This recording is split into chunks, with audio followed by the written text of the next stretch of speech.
Aloha, I am Mary with Wisdom AI, where I teach you about AI so that we can, as a society, make wise decisions about it.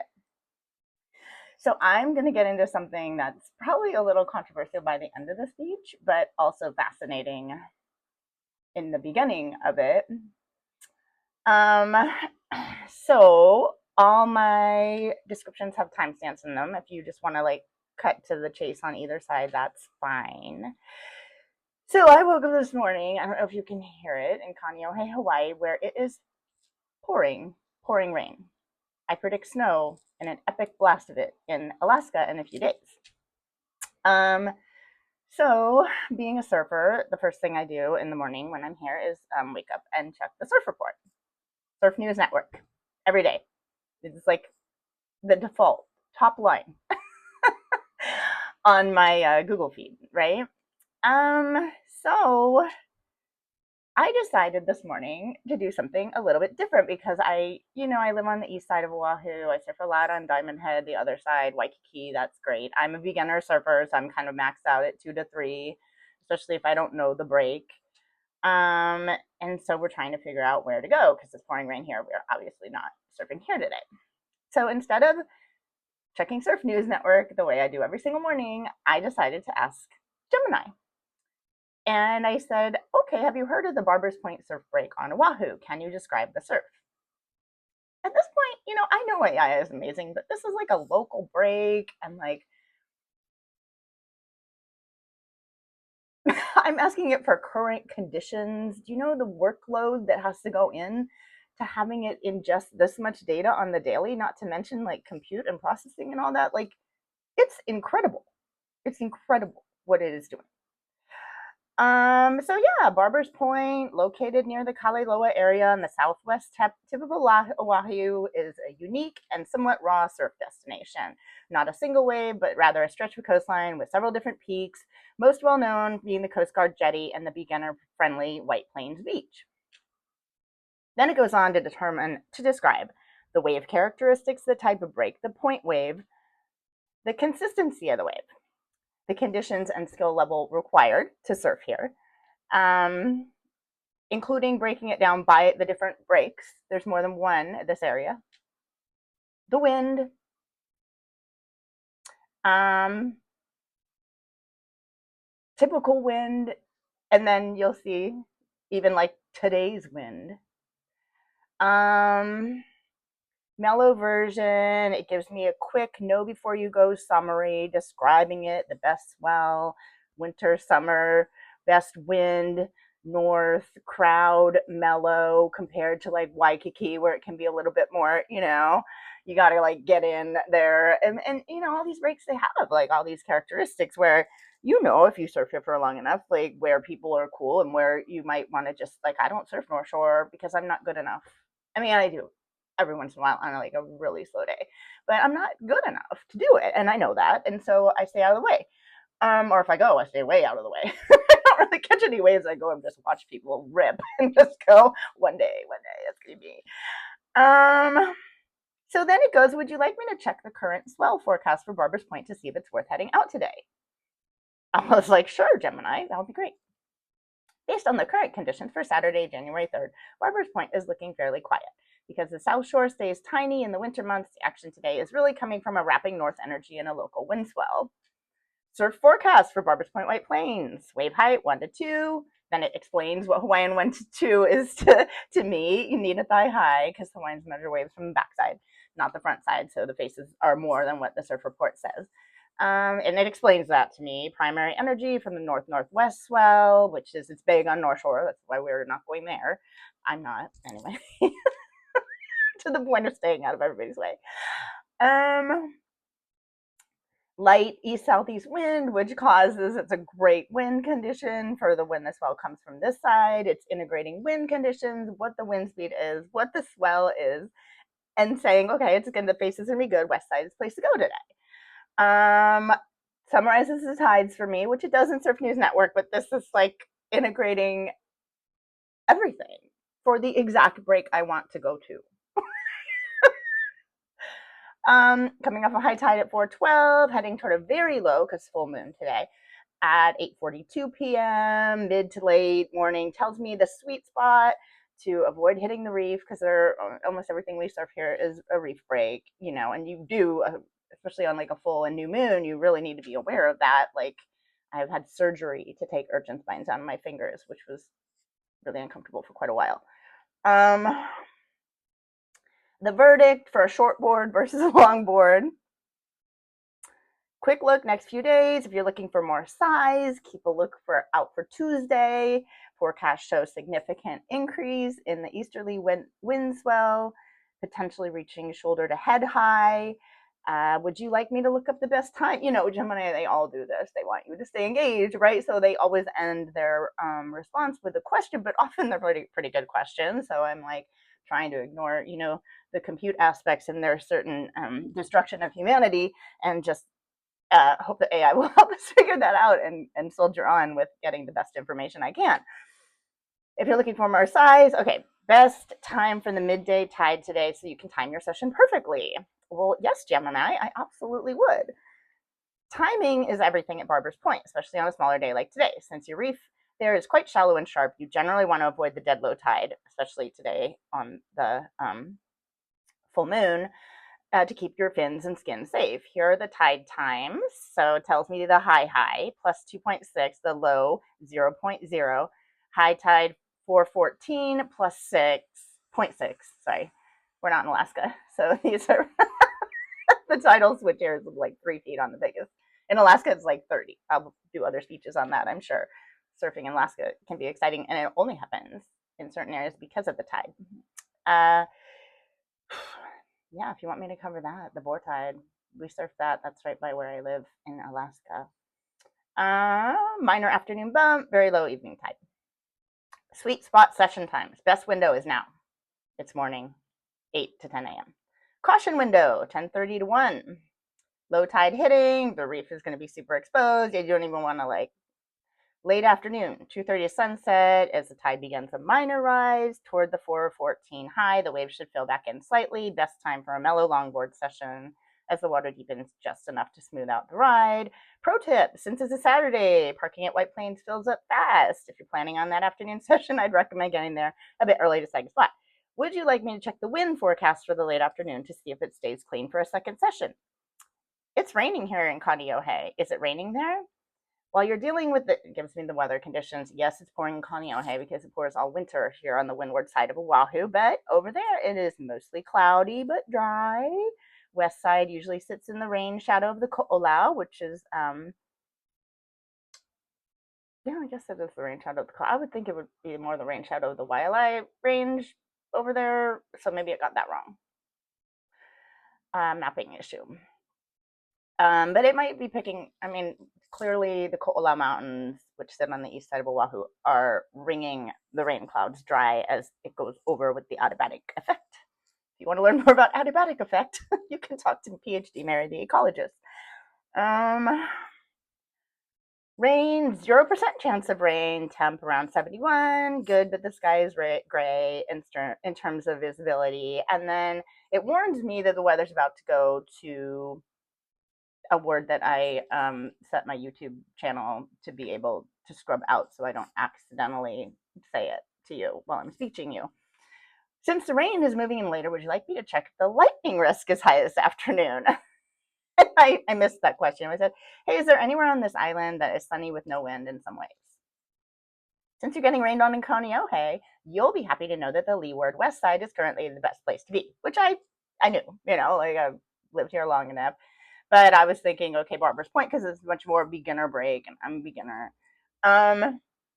If you want a combination of sun, low wind, and rideable waves, here are your best bets for today, Saturday, January 3rd.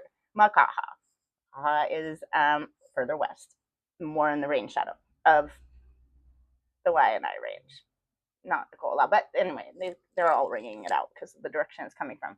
Surf is small but clean, 1 to 2, perfect. I can surf Makaha at 1 to 2. I've done it once before, and it was actually probably the most hilarious surf session in my life because I was a total beginner, and I had a longboard, and it was fiberglass by this point, not the foamy. We go out there, paddle out. The waves there are really interesting because they're on the west side, they're very slappy. like it's much mellower breaks elsewhere on the island. So the west side's kind of known for that, like wham. Um, and I go out and I'm coming in. I've survived my early learning surf session, and I'm standing. I finally get to standing on the board, which is very unusual for me at this point. Makahan is known for this like back slap wave, like a butterfly wave. You see those on Instagram where the wave comes out at the same time it's coming in, and it doubles. You know, like waves double when they add up. They breed when they meet. And so I got one of them. I'm standing. I get hit by a zipper wave, and wham! My nose is like in the surfboard in front of the whole beach. And Makaha is a super like local break, like everywhere on the west side, very local vibe. And so you know you have to be nice and respectful and be willing to look like an idiot, I suppose, if you're in my shoes. Anyway, tells the wind, beautiful drive. Then it gives me a couple other places to go. But, you know, the place I usually go on North Shore is a solid 4 to 6, which is the back of the wave. So those waves are huge. And I'm not going to North Shore. And Yokohama Bay, which I've actually never heard about. And it tells me surf is small, playful, 1 to 2, very light offshore. It's almost certainly sunny. Why would you go? And I'd actually suggested a place that I think I'd like to check out that I've never been to. And this is where I'm going to get into my ethics speech. If you just wanted a surf report, you can tune out now. Now, I have 2 playlists on this channel. One is how AI can help, and the other is safety and ethics concerns. Now we're going to get into that side.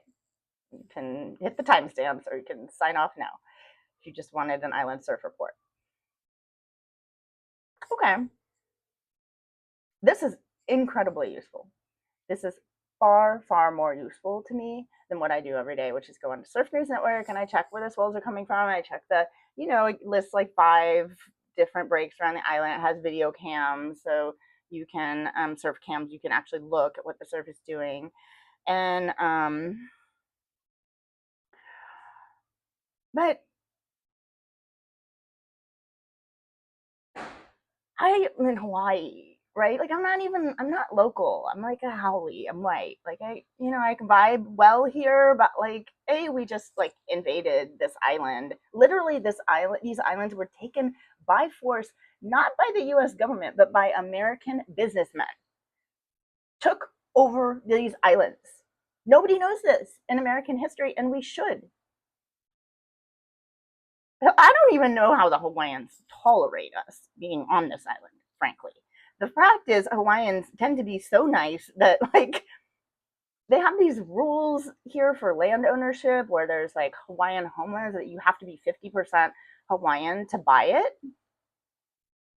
In the past 100 years, Hawaiians have been so nice and like welcoming, and like, you know, everybody mixes here. And so now, you know, most Hawaiians who have some Hawaiian blood don't qualify to buy Hawaiian homelands. I think that that's like a really ripe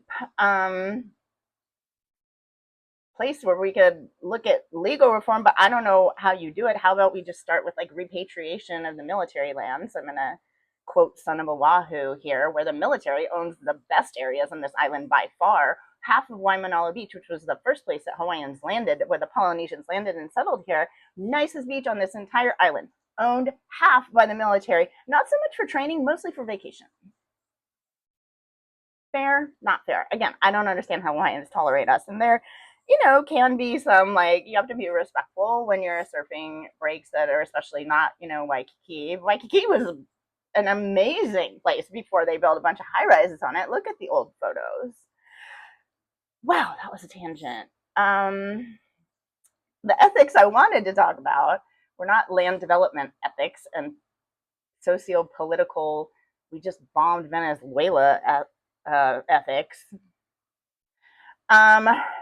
But they are the ethics of Jon Stewart in one of his longer weekly podcasts. I can't remember what it's called. He interviewed somebody and he was talking like, you know, these tech companies that are making billions, billions, billions of dollars. And as you know, I'm an avid user of their products. Avid. Very tech forward. That is where I'm coming from.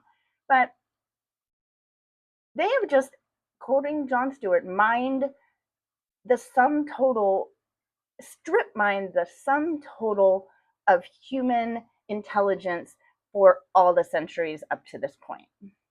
And they're using it now to profit. Now, on the other hand, they have built an incredible, incredible tool. Incredible.